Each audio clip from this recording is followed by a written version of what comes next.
8 janvier 2016, Los Mochis, une ville du nord du Mexique. Une unité d'élite de l'armée mexicaine intervient dans une maison de banlieue. Une fusillade éclate.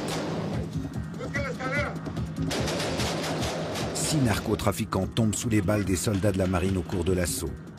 Mais leur chef est arrêté.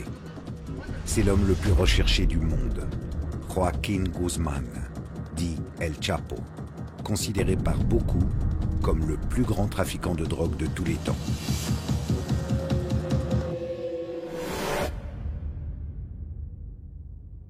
Moi, je le résume ainsi, c'est un génie du mal.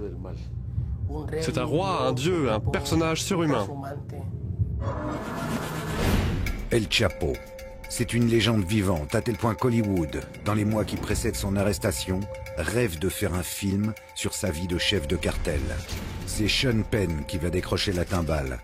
L'acteur parvient à rencontrer le Chapo en novembre 2015 et publie dans Rolling Stone la toute première interview de Guzmán, l'homme poursuivi par toutes les polices mexicaines et américaines. Tout comme Oussama Ben Laden était l'incarnation du terrorisme islamique, le Chapo Guzmán est l'incarnation du narcotrafic dans le monde. Alors, comment un homme recherché à ce point peut-il donner des interviews? Le pouvoir de son cartel serait-il plus fort que l'État lui-même? Pour comprendre, il faut pénétrer au cœur de son organisation, de Sinaloa. Joaquín Guzmán Loera est en quelque sorte le PDG d'une multinationale du crime appelée Cartel de Sinaloa. Une multinationale présente dans plus de 52 pays au monde. Spécialisé dans le trafic de drogue, le cartel engendre des bénéfices faramineux. Son pouvoir est si immense qu'il a un jour déposé dans une banque des États-Unis la somme de 378 milliards de dollars. Mais plus que la drogue et l'argent, le mythe du Chapo vient de sa capacité à s'évader. En 2001, il s'échappe de la prison de Puente Grande, le début d'une cavale de 13 ans qui en fait l'ennemi public numéro 1. Capturé en 2014, il remet le couvert 17 mois plus tard, d'une manière plutôt spectaculaire, par un tunnel ultra sophistiqué de plus d'1 kilomètre de long, débouchant sur sa cellule. El líder del cartel de Sinaloa escapó la noche del sábado de la prisión de máxima seguridad El Altiplano. Celui qu'on surnomme le roi des tunnels a tracé sur une moto fixée sur des rails et tuné façon évasion. C'est le seul narcotrafiquant qui peut se vanter de s'être échappé 2 fois d'une prison de haute sécurité.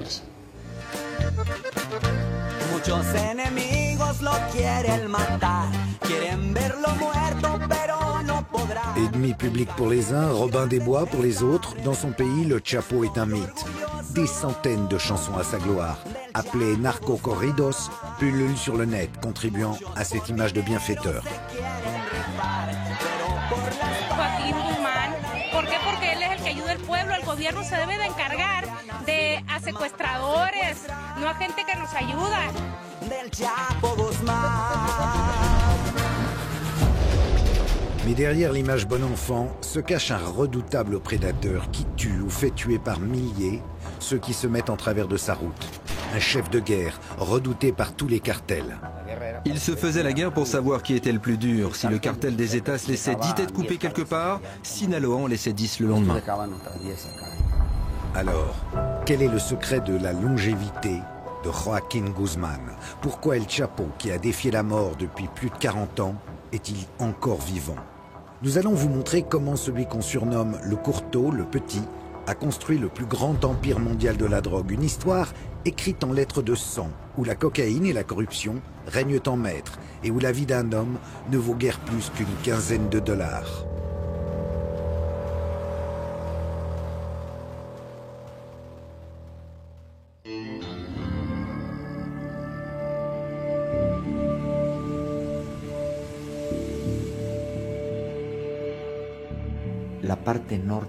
Dans la partie nord du Mexique,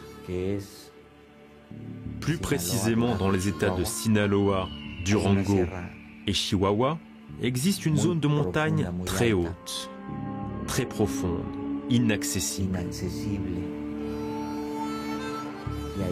Et c'est dans cette région qu'opère le cartel de Sinaloa.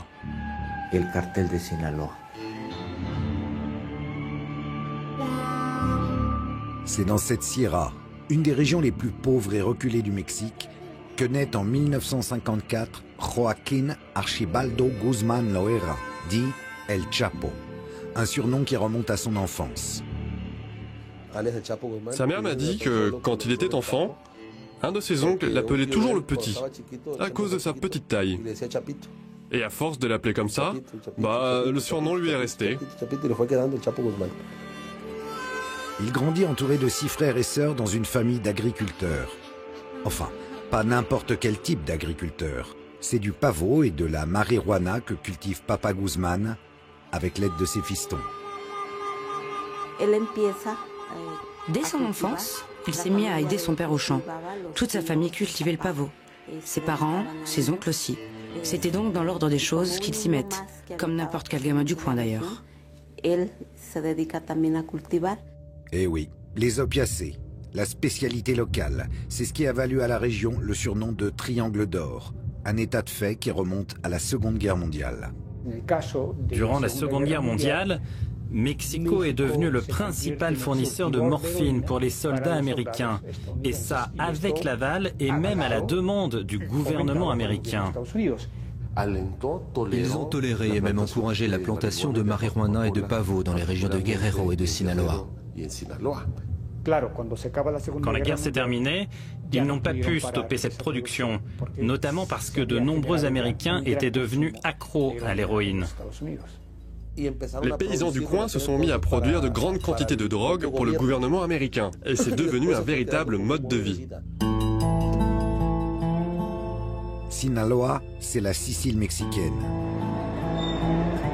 Ce passé de terroir de la chenouf a fait émerger après-guerre une génération de cadors du trafic qui ont poussé à l'ombre des pieds de pavot. Sinaloa est une pépinière de chefs de cartel. C'est l'aristocratie du trafic à Mexico. Les plus grands narcotrafiquants du pays viennent de Sinaloa et plus particulièrement d'une commune du nom de Badiraguato. Quand on grandit dans la Sierra, 2 choix s'offrent à vous. Continuer à cultiver la drogue pour quelques poignées de pesos ou tenter de la dealer en montant à la capitale, Culiacán, pour devenir un narco. Avec les risques que ça comporte, mais aussi les perspectives glorieuses de montagnes de dollars et de jolies filles. Un choix vite fait pour le Chapo. D'autant que son père a des liens de parenté avec un gros bonnet du narcotrafic, un entre-gens qui va permettre aux courteaux de s'extirper de ses montagnes natales, à la force du flingue. Il vient de ce milieu rural, mais il va vite grimper les échelons du cartel. En tant que tueur à gages d'abord, puis comme responsable de certaines zones de trafic, et jusqu'à devenir un des sous-lieutenants de l'organisation. Durant les années 80, le trafic de drogue mexicain est contrôlé par un homme, Félix Gallardo, dit El Padrino, le parrain, un ex-flic passé du côté obscur de la force. C'est pour son compte que El Chapo travaille. En plus de gérer le commerce de l'héros et de la marijuana, Gallardo est l'homme de confiance des cartels colombiens de la cocaïne.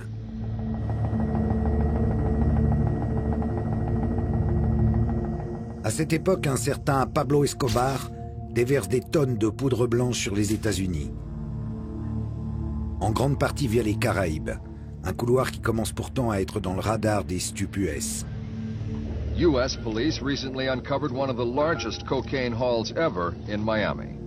Ce qui oblige Escobar à s'en remettre de plus en plus souvent à Gallardo pour faire passer sa marchandise. Les Colombiens payaient les Mexicains en liquide. Au bout d'un moment, les Mexicains se sont rendus compte qu'ils pouvaient adopter une stratégie plus intelligente et leur ont dit « Ok, non seulement vous allez nous payer avec du cash, mais aussi avec de la drogue. » Être payé en drogue représente un énorme avantage. L'organisation du Padrino peut désormais dealer elle-même de la coke aux États-Unis et ainsi décupler ses bénéfices. Peu à peu, aidés en cela par les persécutions contre Escobar qui s'intensifient à la fin des années 80, les Mexicains passent du rang d'intermédiaire à celui d'organisateur du trafic de cocaïne. Leur pouvoir explose. Gallardo apprécie El Chapo, son talent logistique, son sang-froid. Guzmán prend du galon et gère bientôt les convois entre Colombie et Mexique. En 1987, inquiété dans l'affaire du meurtre de Kiki Camarena, un agent de la DEA qui avait infiltré son cartel, Gallardo décide de diviser son empire entre des lieutenants tous originaires comme lui de Sinaloa. Cette histoire, c'est celle d'un grand baron de la drogue qui assigne à ses principaux lieutenants, à ses hommes de confiance, différentes zones de trafic. Durant cette réunion organisée par Gallardo et à laquelle tous ses lieutenants participaient, les Zambada, les Esparragosa, les Guzmán, les Arellano, ils se sont divisés le pays comme s'ils étaient des dieux. Qu'elle soit mythique ou non, cette réunion fut l'acte de naissance des cartels mexicains. Au frère Arellano Félix, Dieu le Père Gallardo donna la plaza de Tijuana. À la famille Carrillo Fuentes, celle de Juárez. À Miguel Caro Quintero, Sonora. Et à Ismael Zambada et Joaquín Guzmán, Sinaloa, la maison mère. Dans les années qui suivent, le Chapo et ses associés écoulent des centaines de tonnes de drogue vers les États-Unis. Ils font preuve d'une inventivité sans limite, planquant leur cam dans tout ce qu'il est possible d'imaginer. Conserves de piment, carcasses de requins, primeurs en tout genre, mais aussi des produits un peu moins frais. Il leur arrivait aussi de cacher leurs marchandises dans des cadavres. La police est tombée là-dessus dans des morgues de Tijuana. Des corps qui devaient passer la frontière après avoir été bourrés de drogue. Mais c'est pourtant par un autre moyen que le Chapo va définitivement imprimer sa marque à la folle histoire de la contrebande. On le surnomme le seigneur des tunnels parce que c'est lui qui a le plus perfectionné cette technique pour passer de la drogue vers les États-Unis. C'est lui qui a donné aux tunnels des caractéristiques technologiques avancées, comme l'air conditionné ou l'utilisation du GPS pour être plus précis dans le tracé. Le Chapo a fait passer les narcotunnels du 19e au 22e siècle. Roi des tunnels et homme de l'ombre jusqu'au début des années 90, le Chapo va brusquement apparaître en pleine lumière et de manière spectaculaire. Curieusement, c'est à cause du meurtre d'un homme d'église que Guzmán va devenir célèbre. En 1993, un événement sanglant va en effet faire basculer la vie d'El Chapo. Le 24 mai de cette année-là, le cardinal Ocampo est tué lors d'une fusillade entre cartels rivaux à l'aéroport de Guadalajara. Et Joaquín Guzmán est tenu pour responsable de ce meurtre. Pour la première fois, son visage va apparaître à la télévision. De personnage de second rang du narcotrafic, il devient l'ennemi public numéro 1. L'assassinat du cardinal Ocampo provoque un choc immense dans le pays. Ils avaient assassiné un cardinal, une figure vraiment importante de l'Église. Ça ne s'était jamais vu au Mexique. Depuis des mois, la tension monte entre le cartel de Tijuana et El Chapo. Ce dernier veut mettre la main sur le couloir de trafic des frères Arellano Félix, qui ne l'entendent évidemment pas de cette oreille. Ce jour de mai 93, c'est Guzmán qui devait mourir à Guadalajara. Les tueurs des frères Félix mitraillent une voiture qu'ils pensent être celle du Chapo. Mais c'est le cardinal qui prend 14 balles dans le corps. Tragique méprise, complot ourdi pour se débarrasser d'Ocampo, les avis divergent encore aujourd'hui. Mais quoi qu'il en soit, El Chapo, bouc émissaire parfait, est tenu pour responsable. Sa tête est mise à prix, la chasse à l'homme commence. Attraper le Chapo est devenu un impératif politique pour le gouvernement, pour que justice soit faite au plus vite pour la mort du cardinal. C'est ce qui explique le désir impérieux du gouvernement de s'emparer de lui. Le 9 juin 1993, après 2 semaines de cavale, le Chapo est capturé au Guatemala, puis incarcéré au Mexique.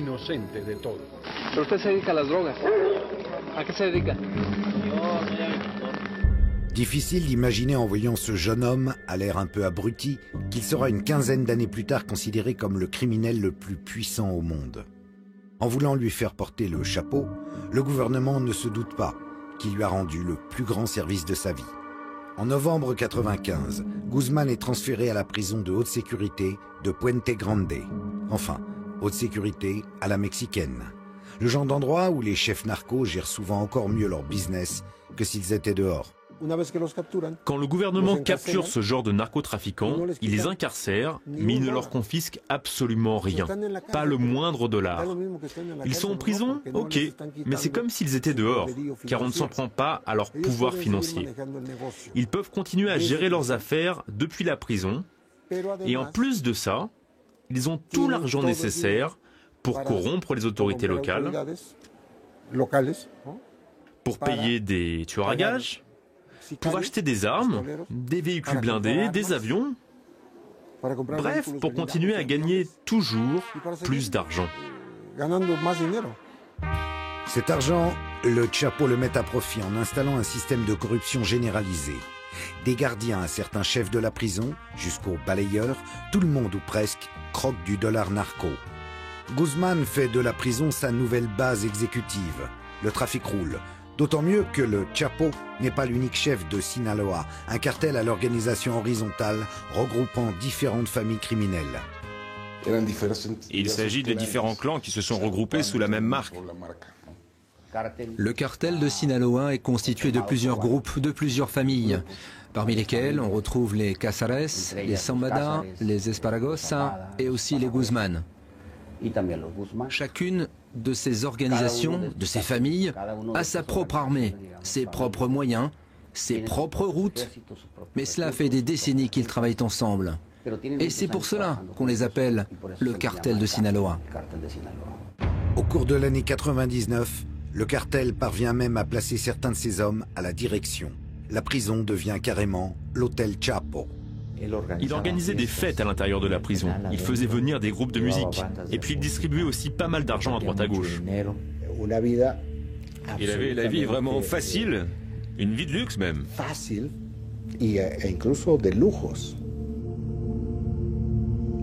Avec petits plats préparés par des chefs, alcool, prostituées, et c'est bien sûr en corrompant tout le monde qu'il pouvait jouir de tout ça.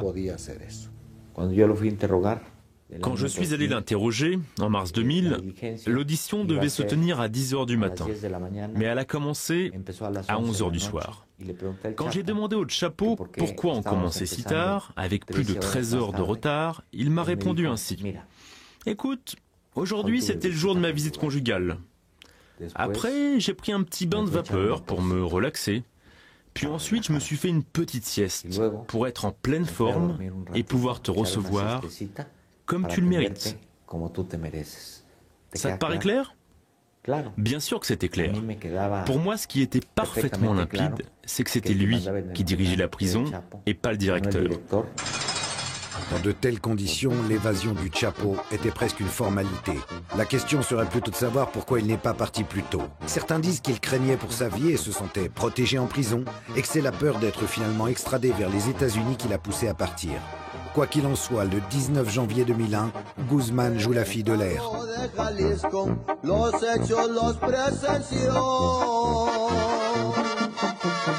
Del penal de Puente Grande, el Chapo se les peló, de acuerdo con los custodios.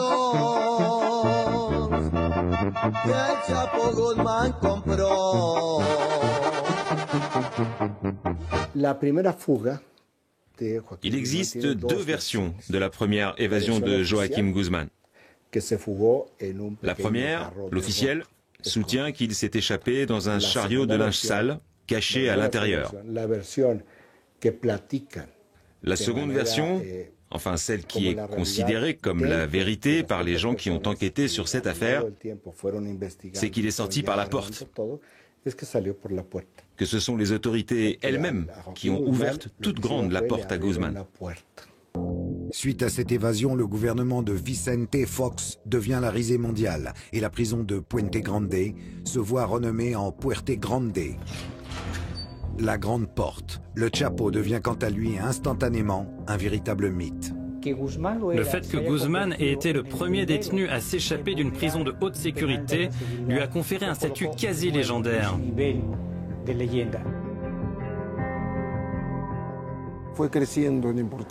Son image médiatique lui a clairement rendu service.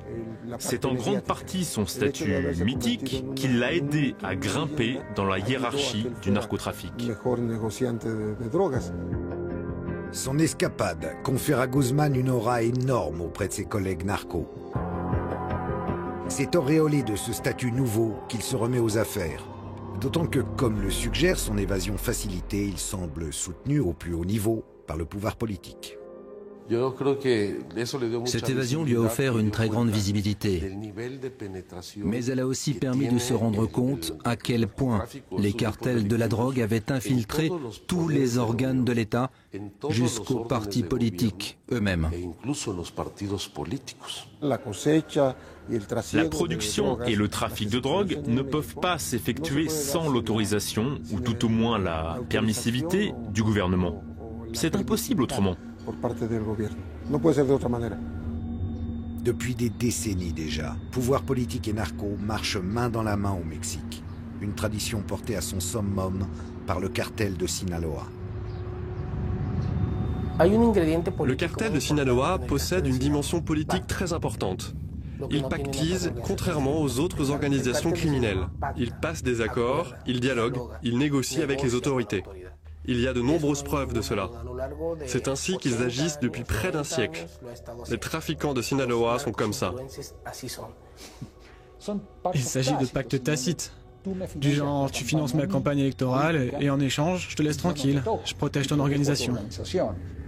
En prison, le Chapo aurait donc pactisé avec le gouvernement. Une supposition que la suite de son histoire rendait plus crédible. Début 2000, faire des millions ne lui suffit plus. Il veut être El Padrino, un parrain omnipotent qui contrôle tout, à l'image de Gallardo, son mentor. Dans les années qui suivent sa sortie de prison, il engage une guerre terrible pour s'approprier les couloirs de trafic des cartels de Tijuana et de Juárez.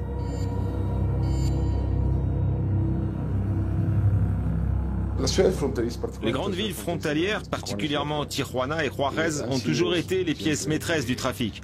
Parce que vu toutes les marchandises qui y transitent, c'est bien plus facile d'y faire passer la drogue.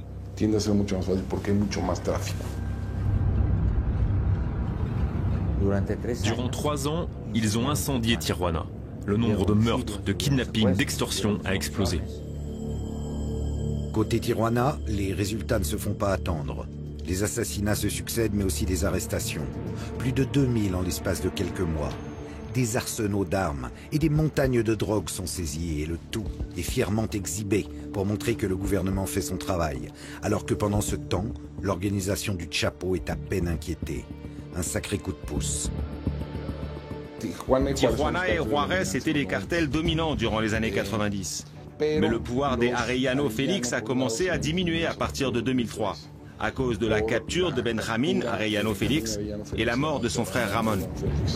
Dès 2002, Sinaloa contrôle une grande partie de la place de Tijuana. Grâce au soutien du gouvernement fédéral, le cartel de Sinaloa a réussi à s'approprier la région. Et c'est eux qui la contrôlent encore aujourd'hui. Côté Juárez, les choses vont prendre plus de temps. Dans les années 90, Amado Carrillo Fuentes en fait un cartel surpuissant. On le surnomme alors le Seigneur des cieux, rapport à la flotte de Boeing 727 dont il se sert pour transporter la coke. Il disparaît en 97. Son frère Vicente, qui prend sa place, n'est pas tout à fait à la hauteur. Guzmán le fait abattre en 2004. Le début d'une guerre infernale qui va faire de Juárez la ville la plus dangereuse au monde. Dans les années 2000, la guerre des cartels a engendré au Mexique des milliers de morts. Parmi eux, des membres évidemment du cartel de Sinaloa, qui se retrouvent aujourd'hui ici, au cimetière de Culiacán. Les plus célèbres, les plus riches d'entre eux, sont enterrés dans ce genre de mausolée, de véritables petites résidences secondaires avec, dit-on, jacuzzi, air conditionné et même télé extra plate. Le point culminant de cette violence a été atteint lorsque los États ont voulu mettre la main sur les trafics d'El Chapo et sont venus jusqu'ici, en Sinaloa, défier l'organisation. Mais venir chatouiller El Chapo n'était pas vraiment une bonne idée. Le cartel des Zetas est une organisation criminelle qui a surgi au début des années 2000. À l'origine, il s'agissait de militaires ayant déserté un groupe d'élite de l'armée mexicaine. Ils avaient été recrutés par le cartel du Golfe pour en être le bras armé. Et en 2002, suite à la capture du chef du cartel du Golfe, les Zetas sont devenus un cartel à part entière, opérant de manière indépendante. Avec Los Zetas, le niveau de violence atteint un degré encore jamais vu. Leur technique de guerre, inspirée de celle des Caibiles, une unité d'élite guatémaltèque célèbre pour ses massacres de populations civiles, ont pour but d'inspirer une terreur absolue. Une stratégie de la peur qui leur permet de conquérir en quelques années un vaste territoire.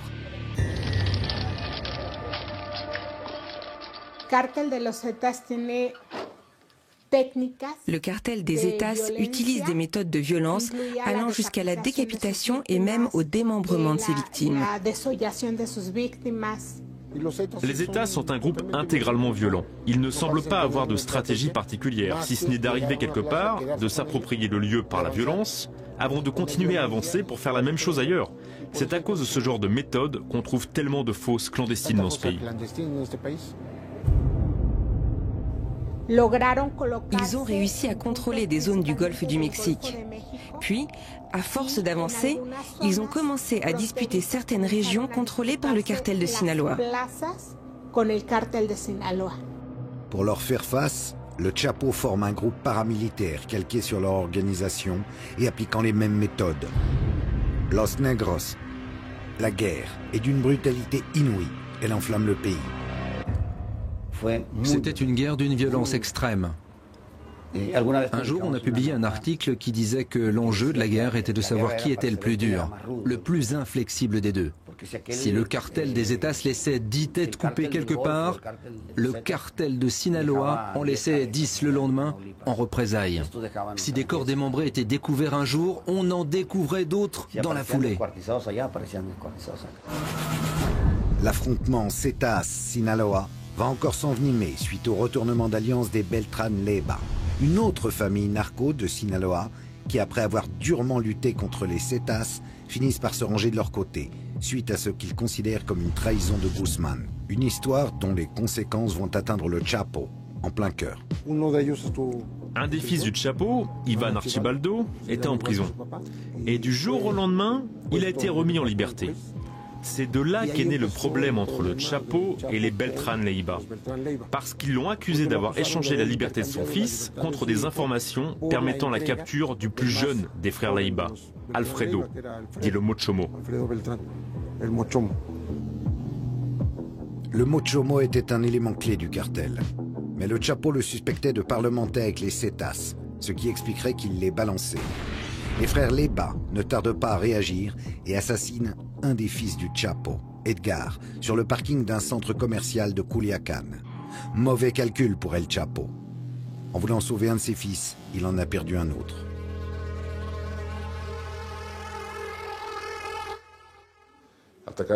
S'en prendre à la famille a des conséquences très sérieuses, c'est clair. Une bonne partie de l'escalade de la violence des années 2008-2011 est due à cette guerre civile qui a éclaté à l'intérieur du cartel de Sinaloa. Son pays à feu et à sang, le président Felipe Calderón réagit en lançant en 2006 sa célèbre guerre contre la drogue. 40 000 militaires sont déployés dans les points chauds du pays. Sous les grands discours, il semble que cette guerre soit davantage menée contre les ennemis de Sinaloa, Juárez et Zetas en tête, que l'armée fait tomber comme des mouches, que contre le trafic lui-même. Durant cette prétendue guerre contre la drogue, il semble que les forces gouvernementales étaient principalement concentrées sur le fait de s'attaquer aux autres cartels. Et ça, d'une certaine manière, d'une manière indirecte, ça a bénéficié au cartel de Sinaloa.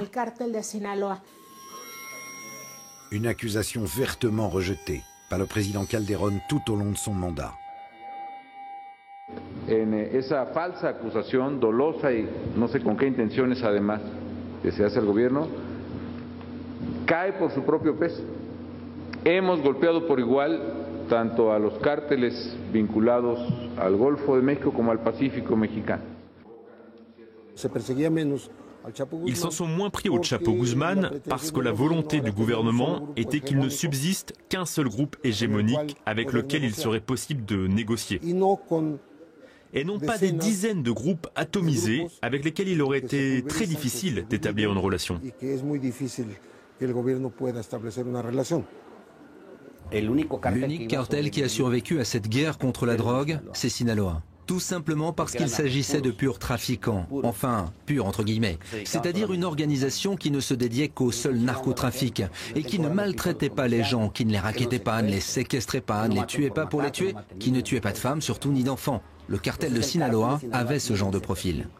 De manière ironique, le cartel de Sinaloa a atteint son point culminant durant cette prétendue guerre contre la drogue. Et c'est sous les 2 derniers gouvernements, durant la décennie écoulée, que le cartel est passé du statut d'organisation criminelle locale à une structure à l'envergure internationale.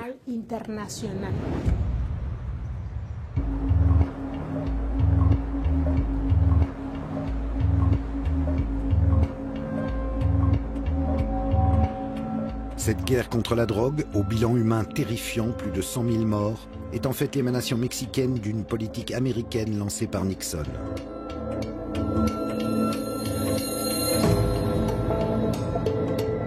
Les Américains financent cette lutte contre la drogue, fournissent des armes et encadrent les soldats mexicains. De nombreux analystes disent même qu'ils la dirigent en sous-main. Mais cautionnent-ils pour autant les faveurs accordées à El Chapo ? La guerre entre les cartels, les milliers de morts qu'elle a engendrés a obligé les Américains à établir des priorités.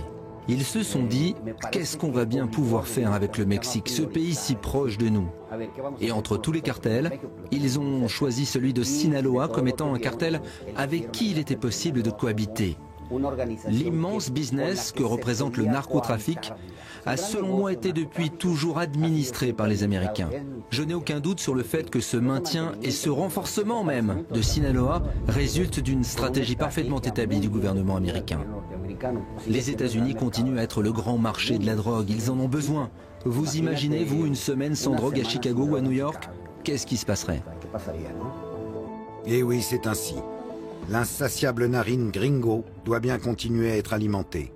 Alors autant que ce soit par les plus raisonnables, enfin disons, par les moins psychopathes des narcocartels.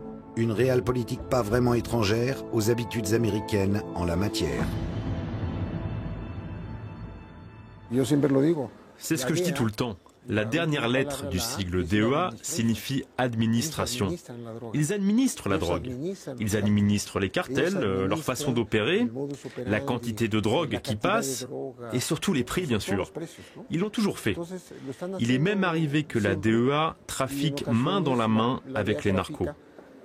La DEA a parfois utilisé ses propres avions pour acheminer de la drogue. Et il a même été prouvé qu'elle est allée jusqu'à déposer de l'argent en banque avec les trafiquants.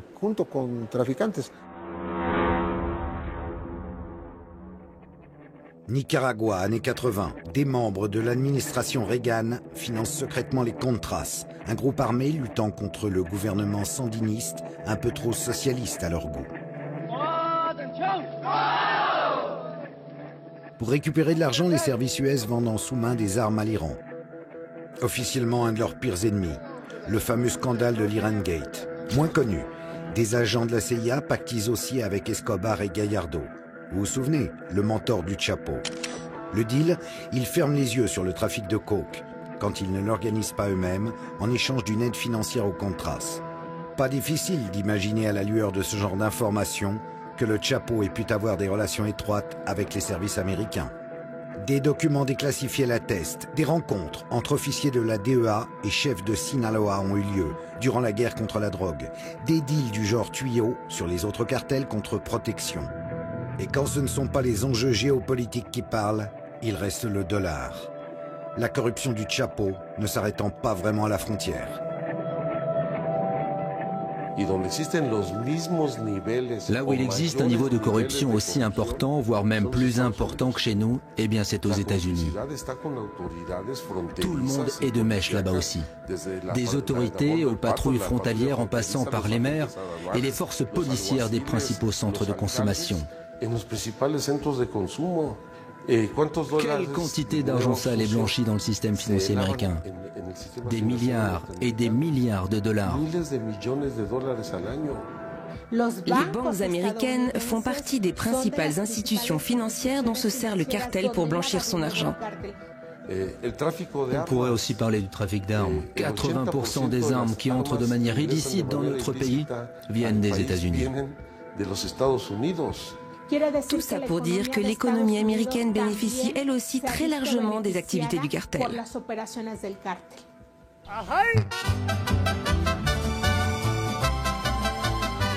La fin des années 2000 est la période faste de Guzman, qui s'impose comme l'emblème médiatique du narcotrafic. En juillet 2007, ce grand amateur de femmes, 4 épouses et une dizaine d'enfants au compteur, épouse Emma Coronel, reine de beauté de 35 ans sa cadette. Le mariage somptueux, lors duquel il s'adonne largement à ses deux passions, le whisky et la danse, a lieu dans un ranch en pleine Sierra et compte parmi ses invités des politiciens de haut rang. Au moment même où Guzman est censé être l'un des hommes les plus recherchés du pays. En 2009, le magazine Forbes le place au rang des hommes les plus riches du monde, achevant de le consacrer en pop star de la poudre blanche. La célébrité du Chapo a encore été accrue quand Forbes l'a classé 701e de sa liste des hommes les plus riches au monde. Ça nous a tous rendus fiers ici. Et lui en tout premier, je crois. Quand ils l'ont attrapé, il avait d'ailleurs un pistolet sur lequel était gravé le numéro 701, comme dans la revue. Ce classement a énormément renforcé sa popularité. Ses ennemis ayant été balayés, le pouvoir du cartel de Sinaloa explose mondialement. Il contrôle désormais une énorme partie des exportations de coke, d'héros, mais aussi de meth, un business dont s'occupe tout spécialement Guzman en faisant venir les ingrédients nécessaires à sa confection depuis la Chine. Dans les années 2010, c'est Chicago qui est désormais la plaque tournante du trafic de drogue aux États-Unis. Le Chapo arrose depuis les rives du Michigan des centaines de villes américaines. Une mainmise qui va contraindre les autorités de la ville à le déclarer ennemi public numéro 1, un titre jusque-là détenu par le seul Al Capone. This is the underground UPS that we've seen here. And don't kid ourselves, that's why we have used the label as public enemy #1 in this instance of the havoc that this organization, and he is the head and leader, has wreaked on the streets and to the citizens of Chicago. En 2011, à la mort de Ben Laden, Guzman devient même l'homme le plus recherché du monde par le FBI et Interpol. Un élément qui renforce définitivement son mythe et permet de réduire le problème du narcotrafic à sa seule figure. Quand le gouvernement américain l'a déclaré ennemi public numéro 1, il est devenu encore un peu plus populaire. Ça a contribué à sa légende et ça a en même temps permis de dévier l'attention, d'empêcher qu'on ne se demande trop qui se cache derrière le cartel de Sinaloa, en plus de Joaquín Guzman.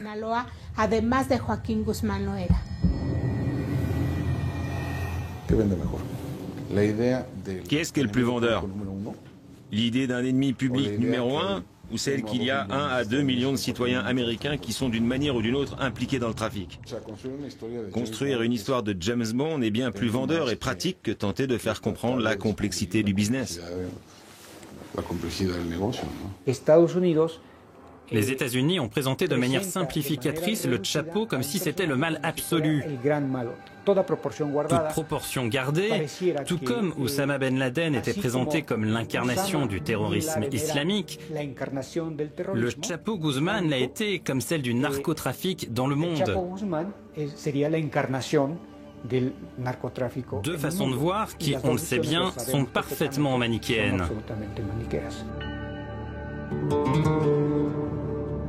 À l'instar de Ben Laden, en favorisant Sinaloa, les États-Unis ont fomenté un monstre dont le pouvoir leur échappe.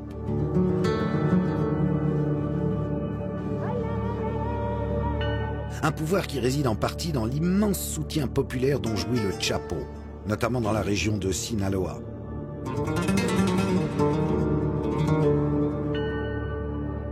Ce saint à moustache que vous voyez derrière moi, c'est Jesús Malverde, un bandit mexicain au grand cœur du début du siècle dernier, révéré aujourd'hui par tous les narcos du pays. Sa chapelle, située en plein centre de Culiacán, c'est un peu le Saint-Pierre de Rome des narcotrafiquants. À l'instar de Jesús Malverde, dont on dit qu'il volait aux riches pour donner aux pauvres, la légende d'El Chapo fourmille littéralement d'actes de bienfaisance envers le bon peuple de Sinaloa. Alors, Robin des Bois, ce El Chapo, mythe ou réalité?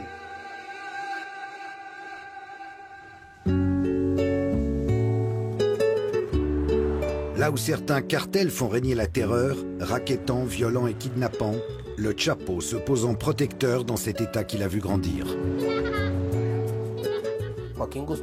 Joaquín Guzmán a fait de nombreuses choses en faveur du peuple, dans la Sierra, mais aussi dans d'autres parties de Sinaloa. Le Chapo et les autres chefs de Sinaloa aidaient les gens ici, organisaient des fêtes, soutenaient financièrement certains jeunes, donnaient des ranchs ou des entreprises à leurs femmes. Si, on peut le dire.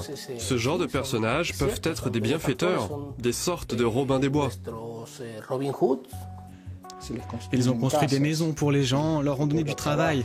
Des flottes de taxis entières à Sinaloa doivent leur travail au Chapo. Ça explique qu'il y ait tout ce terreau social qui a alimenté le mythe du Chapo. Des attentions pas forcément désintéressées, puisque le peuple de Sinaloa reste son meilleur réseau de renseignement.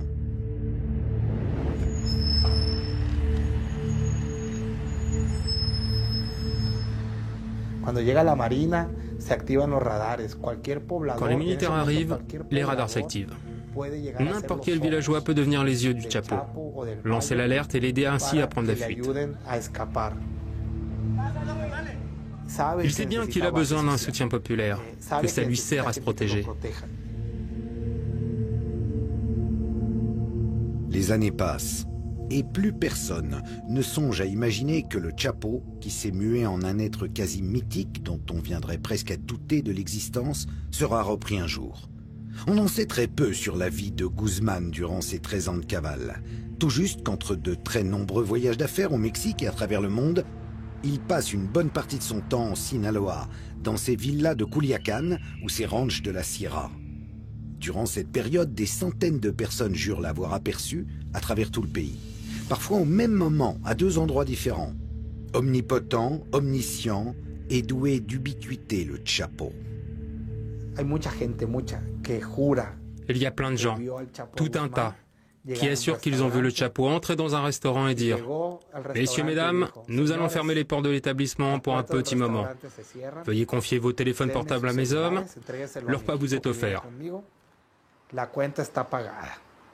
On m'a raconté la même histoire à Durango, à Chihuahua, en Basse-Californie. Cette histoire, c'est moi qui l'ai relatée. Moi, je suis journaliste, je n'écris pas des romans. Cette anecdote s'est vraiment passée ici, à Culiacán. Je l'ai recoupée, je l'ai rédigée et je l'ai publiée. Si on raconte que ça s'est passé ailleurs, ça, je ne sais pas. Avec le Chapo, c'est comme si les mensonges et la réalité racontée par les médias, par le gouvernement et par l'opinion publique étaient mis dans un shaker et qu'on mélangeait le tout. À la fin, tout se confond et il devient presque impossible de distinguer le vrai du faux. Mais je pense que toutes ces histoires qui tournent autour de Guzmán alimentent son mythe et l'adoration dont il fait l'objet. La cavale de Guzmán devient source de plaisanteries dans tout le Mexique. Une histoire de gendarmes et de voleurs tragicomiques au déroulement immuable. L'armée tente de nombreux coups de main pour le capturer, mais arrive toujours, ces ballots, un peu trop tard. Corruption, quand tu nous tiens. Le gouvernement donne l'impression d'agir, mais le Chapo est toujours libre comme l'air. Les choses vont pourtant basculer en 2014, lorsqu'une intervention frôle les moustaches du courteau, qui ne parvient à se carapater qu'in extremis.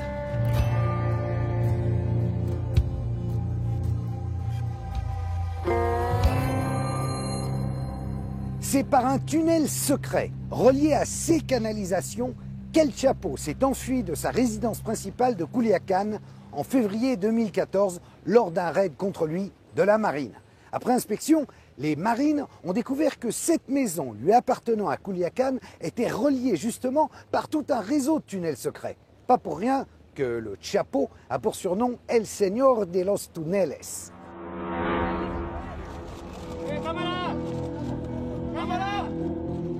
Le 22 février, quelques jours après ce décanillage digne de Jean Valjean, l'impensable se produit. Guzmán est arrêté lors d'une opération massive de la marine dans la cité balnéaire de Mazatlán.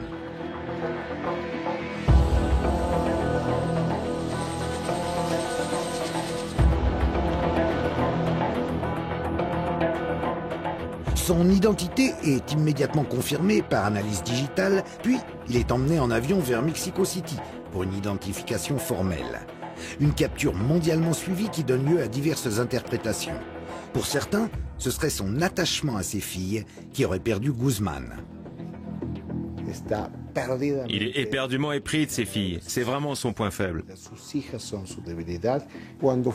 Quand ils l'ont attrapé à Mazatlán le 22 février 2014, il était avec ses filles et la maman des petites aussi. Ce qu'il éprouve pour ses petites filles, des enfants très jolis, puisque leur mère est une ancienne reine de beauté, l'a poussé à s'exposer, à prendre des risques et à entraîner sa capture. Pour de nombreux autres analystes, cependant, l'arrestation réalisée sans qu'aucun coup de feu n'ait été échangé flairerait le coup monté, la mascarade médiatique. Le plus logique aurait été qu'il se réfugie dans un lieu plus sûr, quelque part dans le Triangle d'Or. Mais au lieu de ça, il est allé à Mazatlán, sans filet de sécurité, sans que personne ou presque ne soit là pour le protéger. On peut dire que c'est une manière d'agir pour le moins inhabituelle de Joaquín Guzmán. Je pense que sa capture est passée par un accord avec le gouvernement et que c'est pour ça qu'il n'y a pas eu d'affrontement. Que c'est pour cette raison que sa capture s'est déroulée sans le moindre accrochage.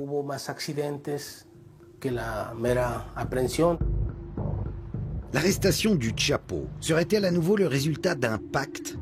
Confronté à des critiques trop vives de collusion avec le narcotrafic, et particulièrement avec Sinaloa, le gouvernement aurait-il eu besoin de donner un gage? Et dans ce cas, qu'est-ce que Guzmán aurait à y gagner? L'immunité renouvelée pour son organisation et ses proches? Quoi qu'il en soit, dans la prison de haute sécurité de l'Altiplano où il a été transféré, pour le Chapo, le business continue. Même s'il était en prison, c'était toujours le chef. Il continuait à donner des ordres. Ça n'a rien changé, ni pour lui, ni pour l'organisation. Pour moi, c'est juste une pièce de plus dans ce grand show médiatique. Après l'avoir attrapé, ils ne lui ont de nouveau pas confisqué le moindre dollar. Ils n'ont pas saisi ses entreprises, ni inquiété les politiques qui le soutenaient. Son pouvoir patrimonial a même continué à croître. Ils ont entre les mains le plus grand des capos, mais ils ne s'attaquent pas à son réseau financier. Il n'y a eu aucune enquête visant à démanteler la structure patrimoniale du cartel. Dans ces conditions, l'évasion du Chapo, ou sa libération, appelez-la comme vous voulez, n'était qu'une question de mois.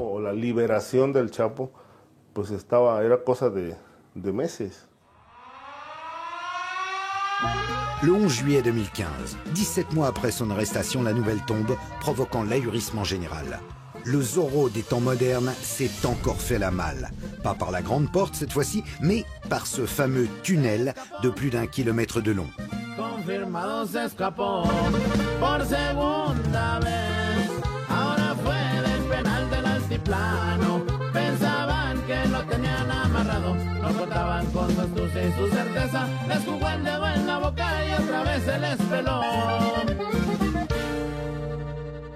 Partant de la douche de la cellule de Guzmán et s'enfonçant à 10 mètres sous terre, le tunnel qui lui permet de s'échapper était entièrement ventilé et éclairé. Les tunnels du Chapo sont sans doute les plus sophistiqués au monde. Mieux, tout au long de ces 1500 mètres, des rails ont été fixés pour guider la moto jusqu'à une maison construite spécialement pour l'occasion et sur laquelle le tunnel débouche. Une entreprise digne d'un chantier public, du jamais vu. Il s'agit d'une logistique extrêmement précise, impliquant la connaissance des procédés mécaniques d'excavation, des techniques de construction de tunnels, mais aussi certainement l'utilisation d'une puce pour géolocaliser la cellule du Chapo et faire un tracé parfaitement droit arrivant pile au bon endroit. Alors pour mener à bien un tel chantier, on estime qu'il a dû être commencé plus ou moins le jour de son incarcération. Une évasion hollywoodienne qui pose encore une fois la question de complicité au plus haut niveau. Sont impliquées toutes les autorités du système pénitentiaire, celles de la Commission nationale de sécurité publique, celles des services secrets aussi, sans oublier que le périmètre de la prison était censé être surveillé par l'armée.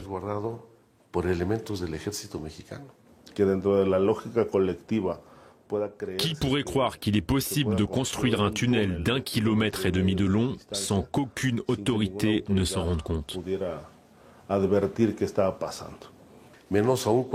C'est encore plus invraisemblable quand on sait qu'il y a une caserne de l'armée à moins de 300 mètres de la maison sur laquelle débouchait le tunnel et par où le Chapo est sorti. Il aurait simplement fallu qu'il construise une cellule au premier étage de la prison pour se prémunir de l'évasion par un tunnel. L'enquête va en rester à la corruption au sein de la prison. Mais on ne remontera pas au niveau où les décisions ont été prises. Pour résumer les choses simplement, le gouvernement ne va pas enquêter sur lui-même. Qu'il y ait eu un laisser-faire au plus haut niveau semble certain. Le reste n'est que supposition. Le gouvernement n'a-t-il pas respecté le pacte, si pacte il y a eu, poussant le Chapo à s'évader? L'évasion faisait-elle elle-même partie du pacte? Et aussi, est-il possible que Guzmán ait corrompu une bonne partie de l'appareil d'État sans que le président lui-même soit mis dans la confidence? Seul Chapo le sait. Il redevient en tout cas l'homme le plus recherché de la planète. Le début d'une gigantesque chasse à l'homme. La traque pour mettre la main sur Joaquín Guzmán, dit El Chapo, mobilise tout ce que le Mexique compte d'uniforme, avec en première ligne, évidemment, l'élite de l'élite, la marine, et puis les militaires au total. Plus de 10 000 hommes sont là, dans le triangle d'or de la drogue. Et pour les civils, une récompense exceptionnelle de 3 800 000 $ offerte à qui aidera à la capture d'El Chapo. La seconde cavale de Guzmán n'aura duré que 6 mois. Le 8 janvier 2016, il est arrêté suite à un raid dans une maison de Los Mochis. Une intervention filmée en caméra subjective par les soldats de la marine et lors de laquelle 6 de ses porte-flingues sont exécutés.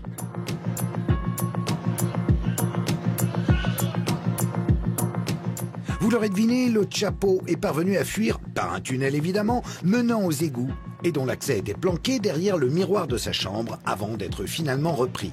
Retour à la case prison.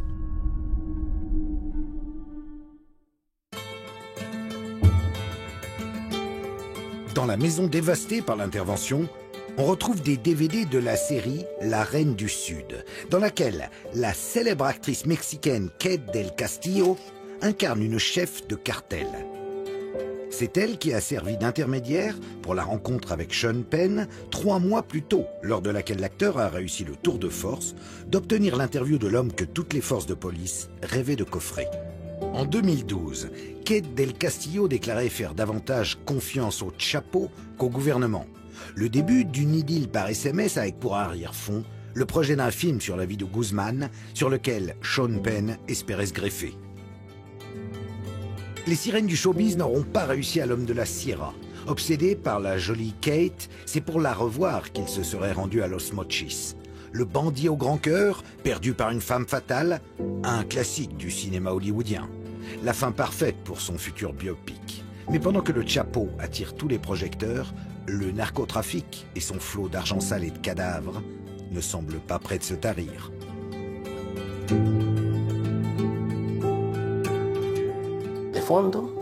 Au fond, ça ne change rien. Absolument rien. L'argent sale est toujours là. Les hommes politiques corrompus sont toujours là. La production de drogue continue de plus belle, tout comme le blanchiment. El Chapo, c'est juste un homme parmi d'autres. Il pourrait disparaître demain, ça ne changerait rien pour le cartel. Parce que c'est une structure qui dépasse les simples individus. C'est une organisation qui fait ça depuis des décennies. Et le fait qu'ils détiennent le Chapo ne fera pas chuter le cartel. On l'a déjà bien vu pendant que le Chapo était en prison. Le cartel a continué à grandir.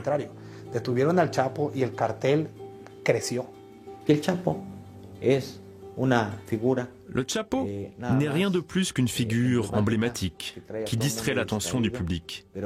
Mais les opérations criminelles de trafic de drogue, de séquestration, d'extorsion, de trafic d'influence, de corruption continuent sans interruption aucune.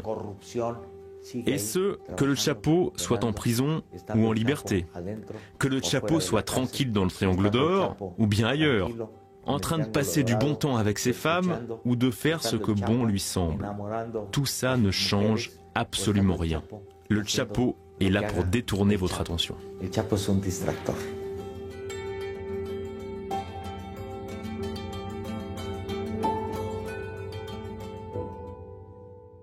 Narcotrafiquant le plus connu au monde, El Chapo a désormais un statut mythique. Un mélange de Zorro, de Pancho Villa ou de Walter White, aussi craint qu'admiré, dont on n'a sans doute pas fini d'entendre parler. Et ce, quelle que soit la fin qui l'attend, incarcéré pour de bon, tué par l'armée ou par les cartels rivaux, ou alors coulant paisiblement des jours heureux, des vieux jours, au fin fond de la Sierra que vous apercevez derrière moi et qu'il a vu naître. Et qui sait, comme ils le font avec Jesus Malverde, peut-être les narcos du siècle prochain viendront-ils ici, à Culiacán, pour implorer l'aide de leur nouveau saint, Santo Chapo Guzmán.